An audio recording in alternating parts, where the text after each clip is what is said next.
So yeah, please do dive in with any questions. I'll kind of slow the pace down a little bit and just sort of work through who we are, what we do, and sort of our next steps for the project and what we're looking to achieve until 2023, which is when the project is funded until.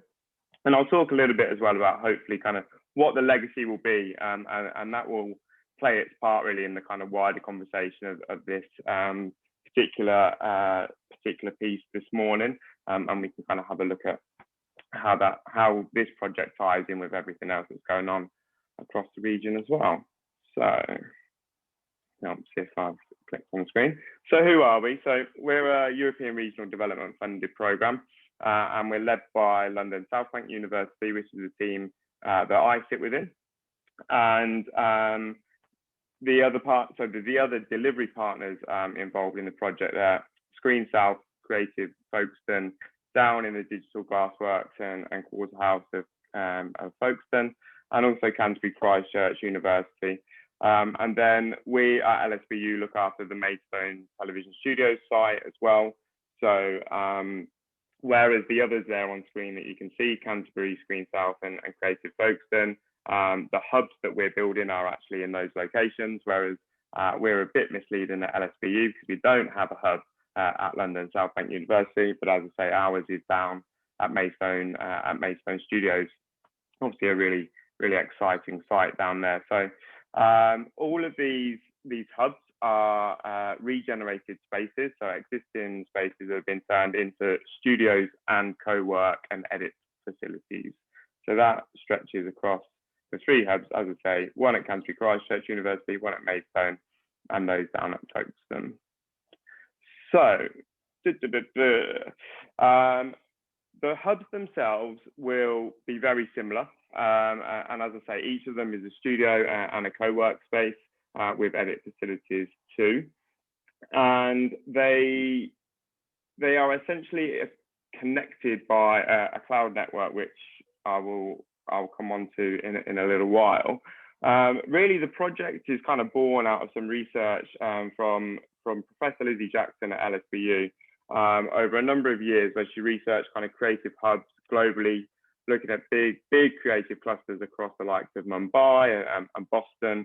And really Lizzie's findings and kind of what informed the bid of the project was that whilst R&D, is a proven success, kind of implementing that into physical spaces, which projects and programs own as well, just kind of heightens that innovation and that creativity. So Lizzie came back and went on the hunt for some partners to build these studios, and that's where we are today. So those studios down at Folkestone are ready to go.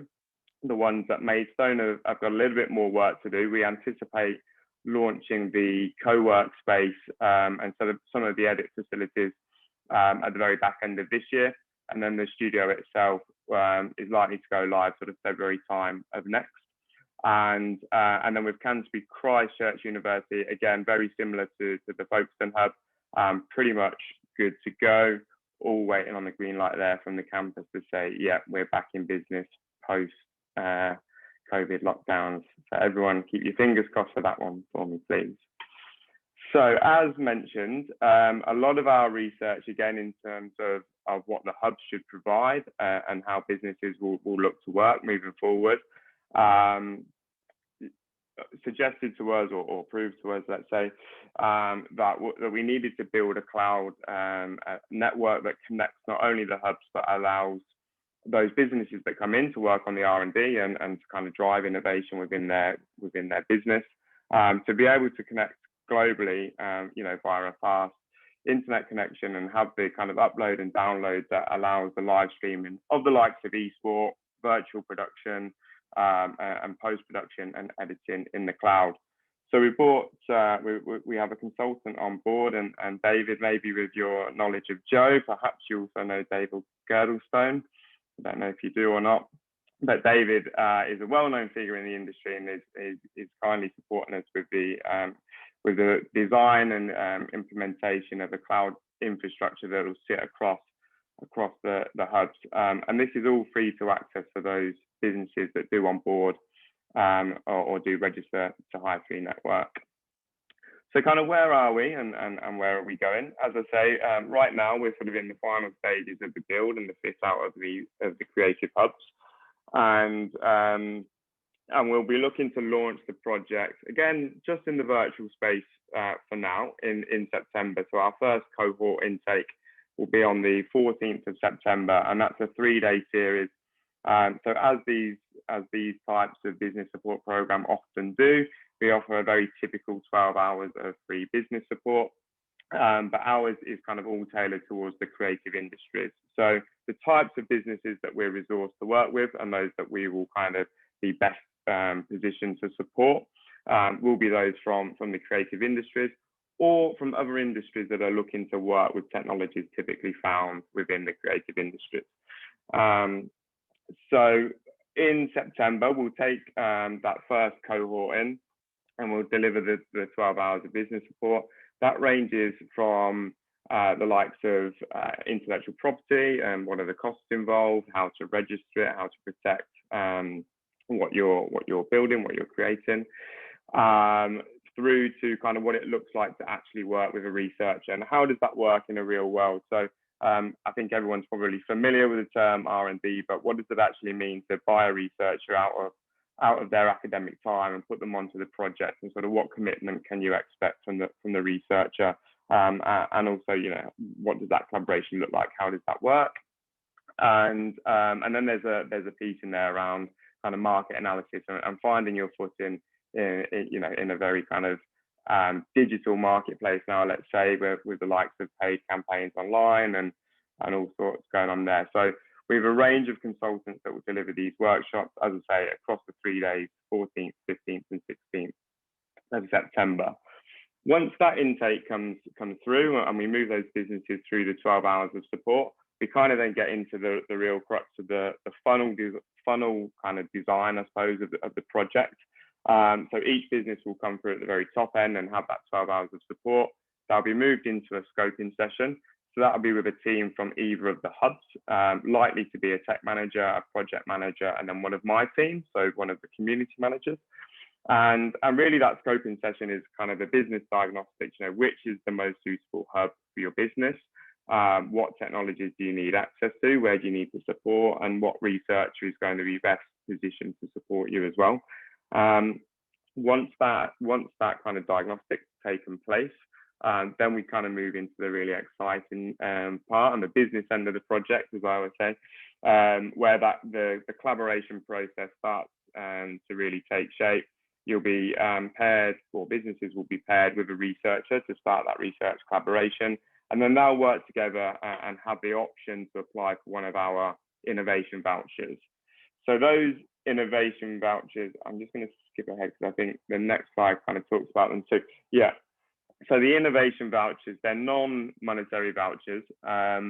So we attribute the value to be around about £20,000, and that's the researchers' time, the access to the studios, the access to the cloud infrastructure, the access to the tech managers are on a kind of prolonged period. So those at the very top end of the funnel that come through just complete the 12 hours and then don't go any further with the research collaboration. They won't have the ability or kind of they won't meet the criteria to apply for these innovation vouchers and have that extended access to all of the resource of the network. And really at this point, the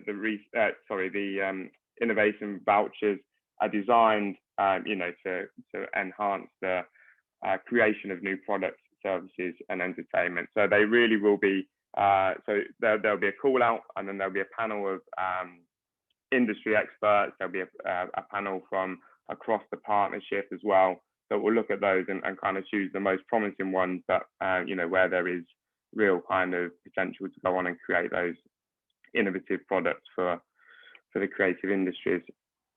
So I've kind of covered all of that really. So I'll probably skip by this one, but that's kind of I suppose a visual of what the SME journey looks like, with a spelling mistake on the first paragraph there. So apologies for that one.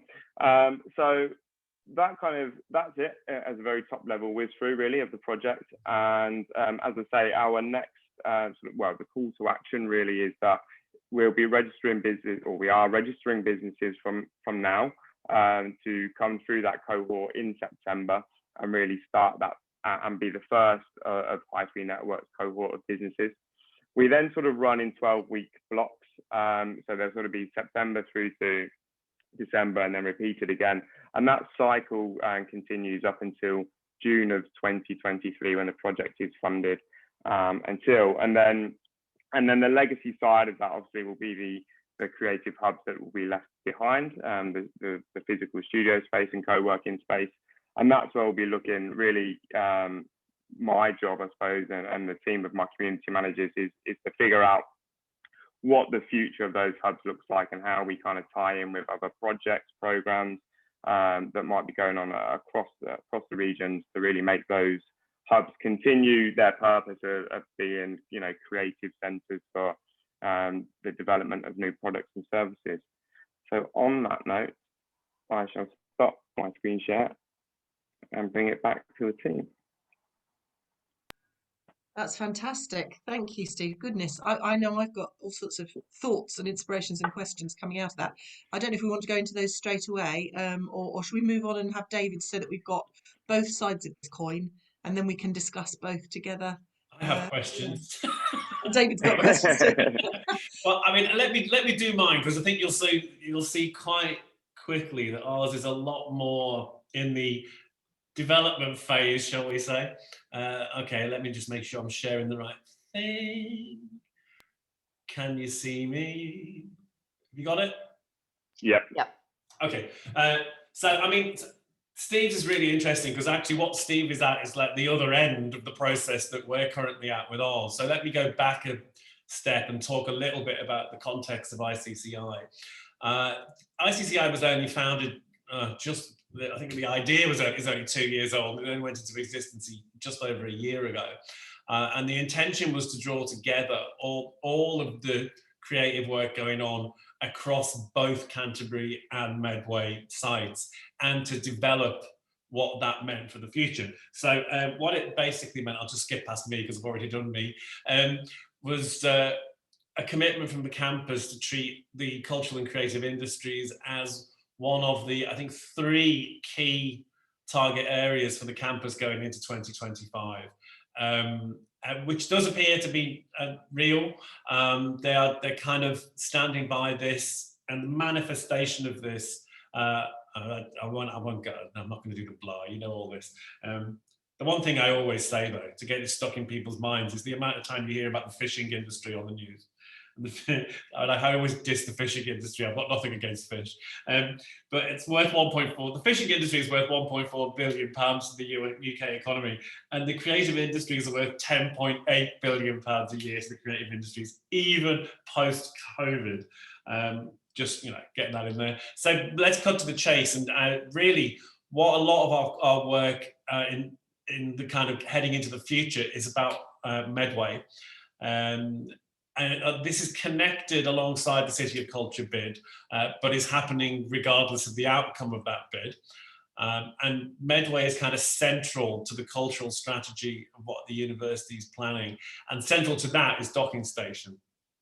So the intention for Docking Station is basically to create exactly what Steve just described for Medway. And so it's fascinating to hear something that's so well developed and so much further down the road, because where we've got to is we took on this building, the top right-hand corner, the old police house, and that was actually taken on 4 years ago, and it became quite clear that wasn't going to serve the needs as a creative hub, a teaching space, a co-working space, and a space that specifically develops new working partnerships with creative industries and specifically digital innovative technologies in the Medway area. So we actually put out a bid for an architectural competition. The university has backed all of that. And in fact, this is the first time that the successful bid images have been shared. That really doesn't tell you very much from the front. But what the next picture does is show you that the idea is we're going to create a very large immersive digital gallery and studio creating space out the back of the police house. As I say, no one outside of the competition process has seen these pictures before. So this is the successful architect's bid. The plan is, I am now in charge of a roughly £10 million fundraising operation. But the idea is to have this online late 2024, going into 25. As I say, hopefully that makes it one of the flagship buildings of the City of Culture, but it happens regardless. And the intention, I should do this before this, it's in very close partnership with the Dockyard, but also with Medway City Council, who are a joint partner on this and will be running this with us. So the whole plan around this is to offer initiatives specific to the Medway region, specific to people that live there, to generate and work with what's there. So there's an abstract plan going from now to 25, which involves placing digital artists in residence on the Dockyard, which involves creating a bridging space between now and hopefully this in 2025, to put things into the Dockyard alongside the music and audio tech side of the Dockyard. So there's another studio build that we're currently supervising that goes in the short term.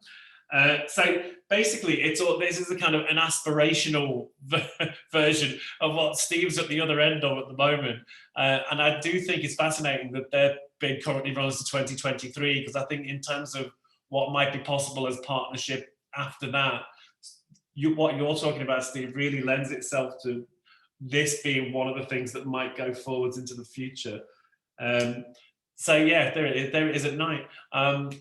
We are at the planning stage. We're talking to English Heritage. I'm way over my head in talking to architects.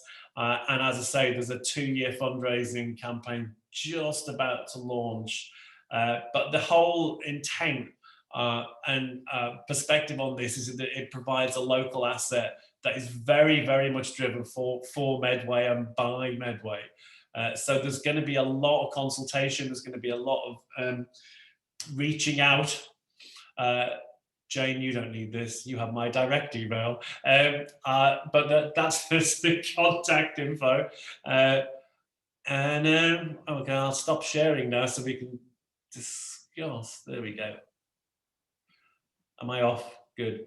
So as I say, it's really interesting hearing something specific as yours, Steve, and to look at what, as far as you've got, because we really are at the other end of that process and looking at building something that's going to take a few years and quite a lot of money, but it might tie up quite nicely with your timeline by the time we're ready to come online.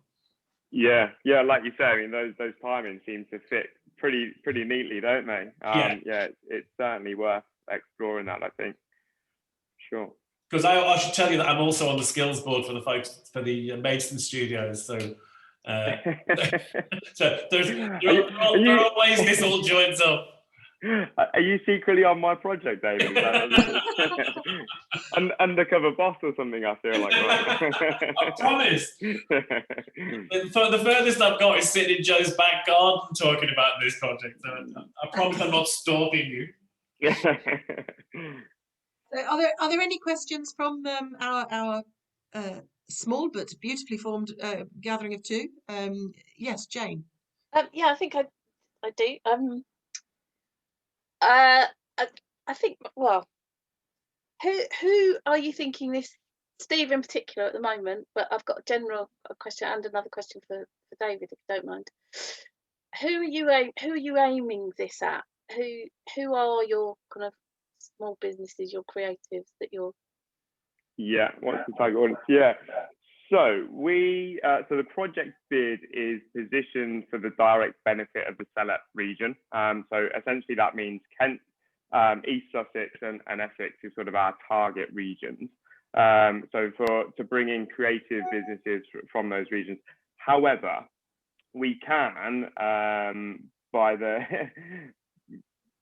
very varied eligibility criteria of ERDF, support any business in England. So we're not limited to those regions. However, as I say, there needs to be some form of direct benefit to those regions. obviously the kind of geographical presence of where those hubs are plays its part, and our focus really is across Kent at the moment.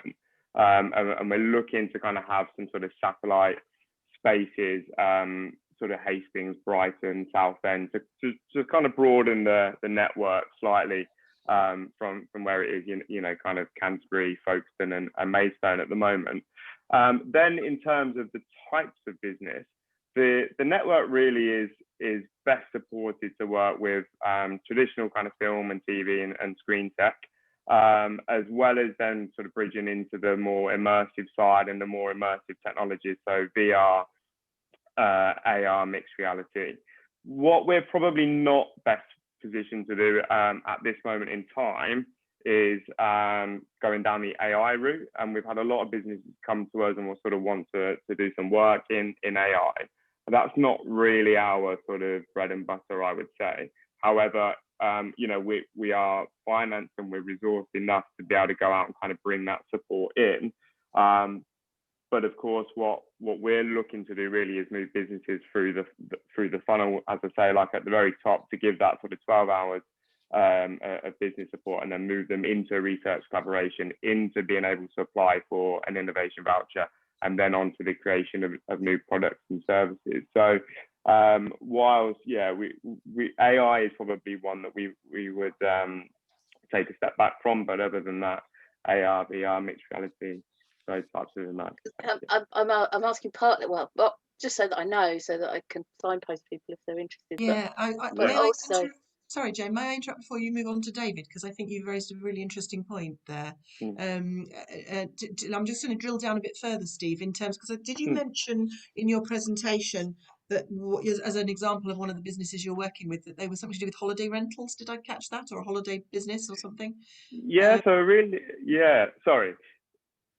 So there's a really kind of interesting thing that kind of has emerged since sort of doing these types of presentations, and really kind of the project finding its feet kind of at the back end of last year. And that's around businesses that want to work in a visitor economy, or kind of create products and services and entertainment for the tourism industry. And that's kind of our focus sort of shifted slightly, I suppose, through that, in terms of we were always, you know, kind of quite focused and looking towards those businesses that are already in the creative industries, and to kind of develop the technologies that they're already using or familiar with. And that's kind of where we start to sort of stretch the horizons a bit, really broaden our horizons, in the sense of actually we can support businesses outside of creative industries to really come in and you know, play around with these technologies and really explore the potential of what that can bring to new industries and new sectors. So I think holiday rentals probably in there as an example from a previous presentation that we did. But yes, broadly speaking, the visitor economy, tourism economy is one that we're looking to really explore, and we've conversations lined up with Visit Kent, Visit England, and other organisations to kind of take that forward. Thank you. Sorry, Jane, would you like to continue? No, I don't think so. I suppose I'm kind of looking at it through my kind of filter of interest, which is sound. So it's good to hear that you've got, you know, it's a clear kind of film, TV, that whole mix, and what that's leading towards. It sounds interesting. Yeah, it is predominantly kind of moving image, really, that we're sort of, as I say, best resource to support. However, I think even you know, Kevin from Sparta Echo, and thanks Kevin for the invite to Electric Medway as well. I think you know, there's a piece that he wants to do around kind of immersive audio as well. So we will support businesses where we can. Obviously, we're just conscious as well of you know, the researchers, the academics that we have from the schools, and what their specialism is, and that we're kind of making the right promises to the right businesses. And is there an investment other than their time, obviously, and enthusiasm expected from the businesses? The minute you said innovation vouchers, I thought of the EIRA program, which I don't know any, but it was a bit mixed up. Yeah, all kinds of match funding and everything. Yeah. So not with our project. So because the innovation vouchers are non-monetary, there's no match funding either from the business. Really, the commitment is the time, and as I say, working with those researchers to apply for the innovation voucher, and then once that is achieved or awarded, I should say, really then they'll have the researchers for a set amount of time. I think it equates to 16 full weekends, and really that's the time that they have in the spaces to kind of explore that product and that creation. Thanks. Is that all right if I ask? Yes, did you have a question I'm for David? hogging Yes, Zoom land. David, you mentioned in the CMAT and your kind of bridging thing. I mean, it all sounds and looks amazing and very, very exciting. And I suppose I'm mostly curious at this point, this moment, and as it goes on, in the relationship between the university, its resources, and the community and their resources, but also their the needs in both way, and whether that's already kind of in there or whether it's something. Absolutely. And I mean, obviously you know more than most about this, probably a lot more than me, in fact. But so for example, conversations are going on at the moment about putting an Atmos studio into the current configuration of CMAT and Dolby want to set up some kind of training initiative. So we're talking about how, I mean, there's no question that the large studio space, again, is also predominantly being driven by volumetric research. But a lot of what our conversations are going on are with performing arts companies who use tech at the moment. So although we are welcoming out as a kind of business hub as well, from the university's perspective, one of the things that most interests us as the Institute of Creative Industries is what research we can get involved with the people what the needs are, the kind of next generation needs of dance companies and theatre companies and people going out on the road, but also how that ties back in to what CMAT are doing already on the dockyard and what we can do to move that on. Because there isn't currently a hugely easy way of accessing CMAT, although there are some really great staff. I know obviously they are there for the university, but but they also do, I think they would like to work more perhaps with professionals on the outside, but it doesn't seem to be a very easy match. No, and I think in fairness to them, they haven't been set up that way, whereas we are being set up that way. Yeah. We were envisioned to be that kind of bridge into a community-based operation that is as much about Medway as it is about the university. So the hope is that philosophy is able to then make that change about access to what goes on the audio side too. Because as you say, they are also open to it, but they're just not set up that way. No. They're set up as a teaching centre. Yeah. So, but as you say, there's some really good people, some really interesting stuff in there. And it's sort of happening already, regardless of that structure not quite being there. So it'd be really fantastic if there was a way to enable that even more. As with all these things, they happen informally, and they find the creative stuff finds a way out. Yeah. But I do think, coming at it from the point of view of what can the campus do that is very driven by the local community and looks at what the needs of the local community and asks the local community what it needs and wants, then, we are kind of at least attempting to put our money where our mouth is. Great stuff. It definitely sounds like there may be a job for Creative Medway there, Jane. Yeah. As a co-creative Medway person to get it out there and ask those questions of the community. I think asking what people want is often, harder than actually producing something, isn't it? And finding out what is going to be to work well for them. Are there any other questions, Caitlin? Have you gone through? I'm not sure that I have a specific question. I mean, my perspective is it's sort of slightly sideline here. I mean, I'm a composer and digital artist myself, but I am also the research administrator and events coordinator for a project at Royal Holloway called Cyborg Soloists, which is based in the music department there, which it's just started, 4 years of UKRI funding. And what we're doing is bringing together composers, performers, and tech companies to find new ways of using tech within interdisciplinary music. So we're working with instrument makers and things like Mimu gloves, motion sensing stuff, VR, AR, yeah, all sorts of things. So I'm kind of sort of vaguely in this realm. So I'm really interested about the academic connections that you have going on there. Steve, you're talking about working with researchers and where you kind of see that going. What sort of areas is this all driven by the people who are going to be there, or are there particular university strands that you're following through? So I suppose there's two sides of that, I suppose. Firstly is, so we'll be taking researchers out of the School of Arts and Creative Industries from LSBU and from Canterbury Christ Church University. It's a slightly different setup at LSBU because we have what's called a buyout structure. So we almost confirm the researchers that will come into the project in sort of in semester blocks. And whereas Canterbury Christ Church, a lot smaller university, there's a bit more freedom there for them to kind of for researchers to dip in and dip out as their time permits. I suppose to some extent though, for the businesses that are on board with us and register to Hi3 Network, there's some comfort in knowing which researchers have already received the buyout and therefore can obviously allocate their time and commit to supporting businesses with that research.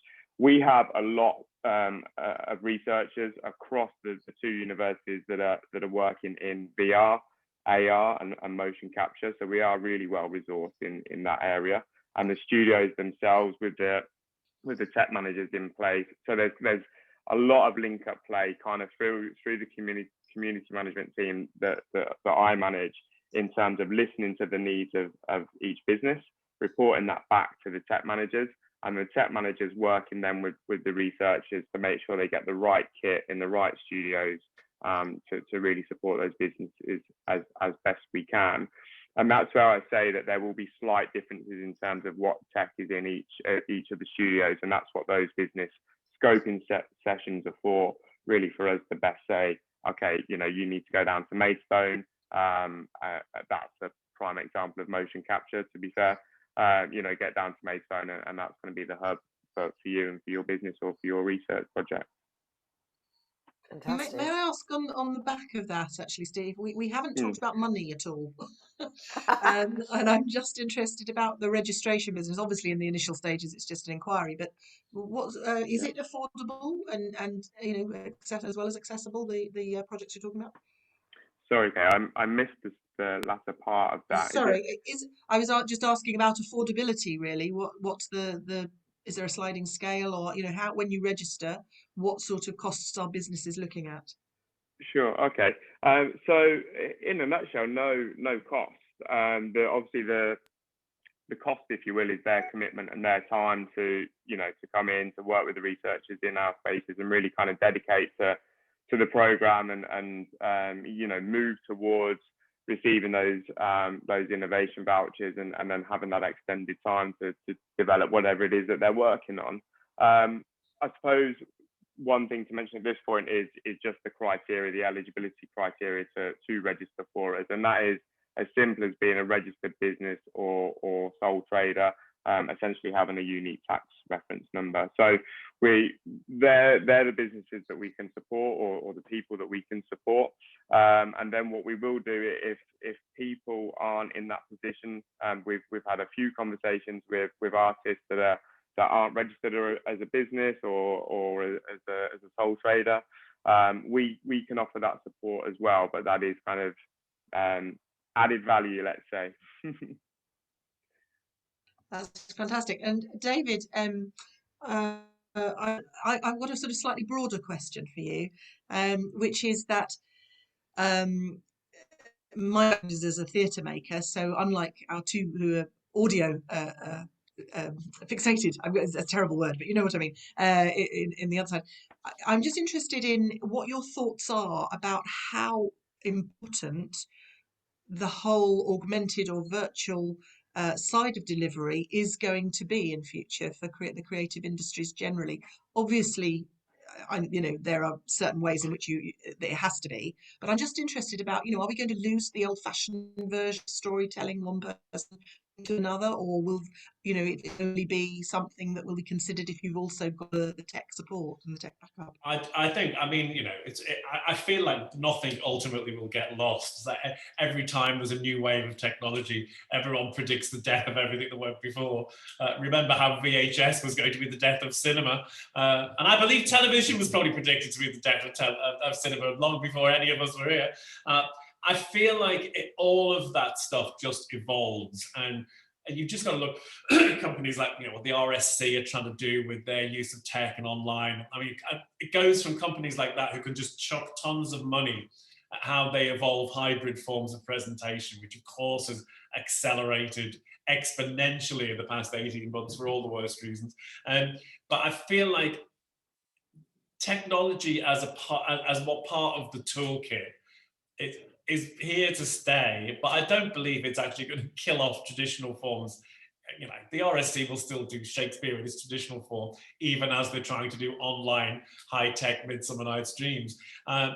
So companies like Motion House, they're a dance company who are consultants on the studio space for us, and about what their needs are as a company that uses technology in what they do.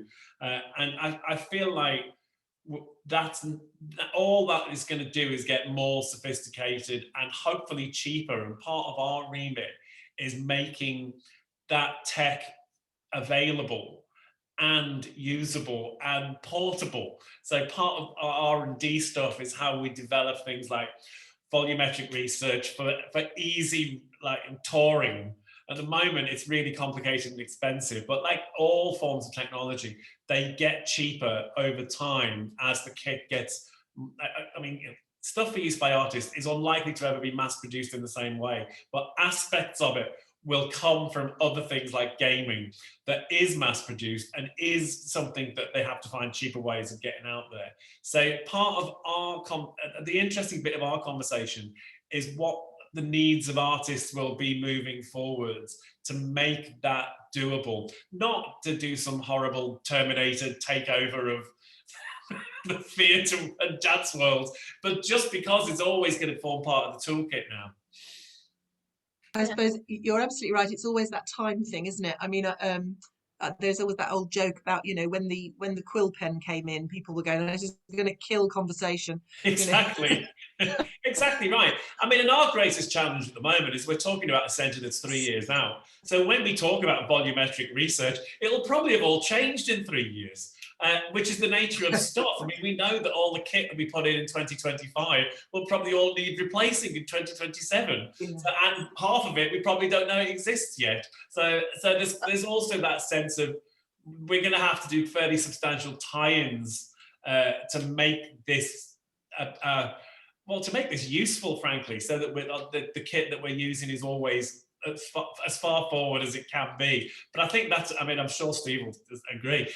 That's always going to be the challenge, is things move so fast. You're in danger of kitting out of space and everyone going, "Oh, we don't use that anymore." I've been really smiling lately because I keep seeing people posting pictures on social media about events that are happening in very traditional formats on, a bit of steel deck stage and a microphone, and it's just like they are just so glad to have that back in some way, and you're sort of looking at thinking, "Ooh, that's not the most exciting image I've ever seen," but they obviously feel really good about it. Yeah. Oh, it's so true. When we started having concerts again, and I thought, I'll see what's on. It's like Mozart, Beethoven, Haydn, Mahler. It's like, why? Absolutely. Well, if there are no further formal questions, I think I'll sort of do a slight wrap up. We're asking both of our speakers if they could highlight what their takeaways are. What is it that you'd particularly like us to go away from this session with? And, so we may be small, but we're quality. So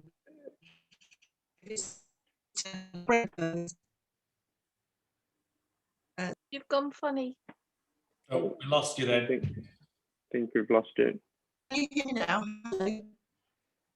Kind of. You're all vocally pixelated, darling. Oh yes, my internet connection is unstable. It says, over to you, Steve. Steve. Cool. Okay.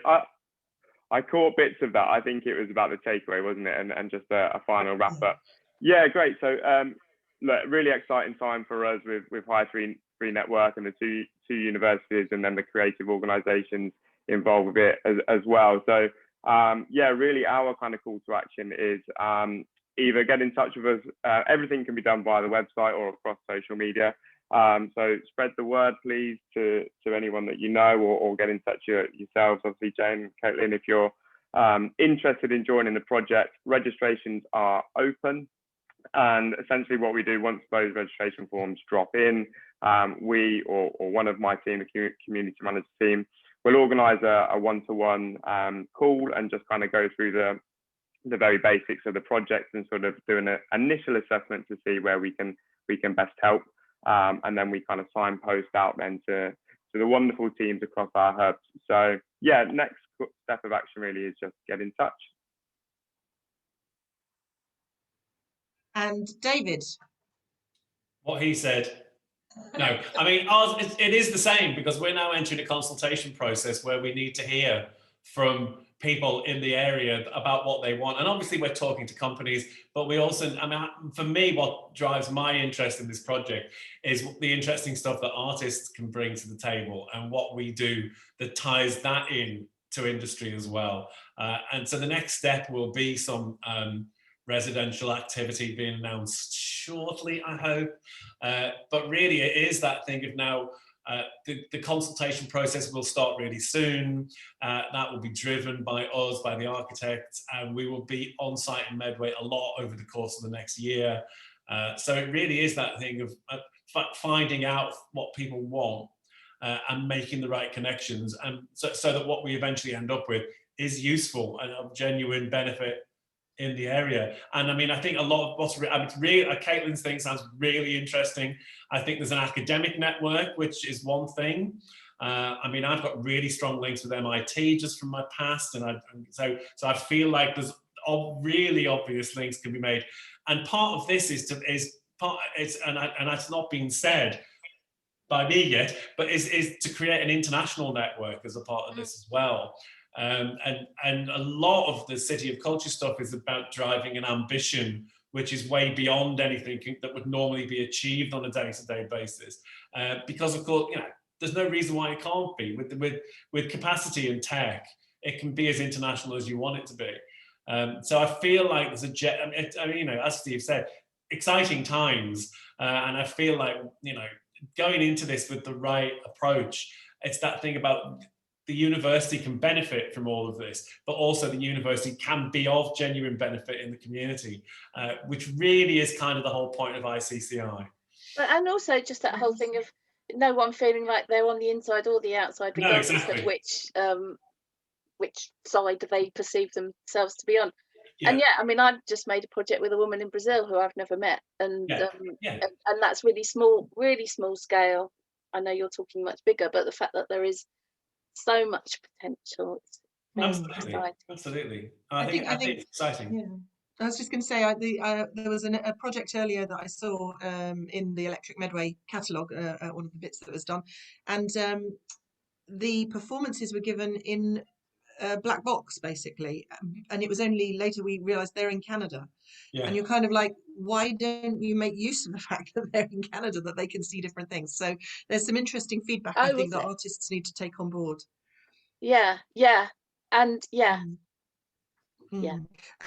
I'm just putting into the chat the link to the form for our participants.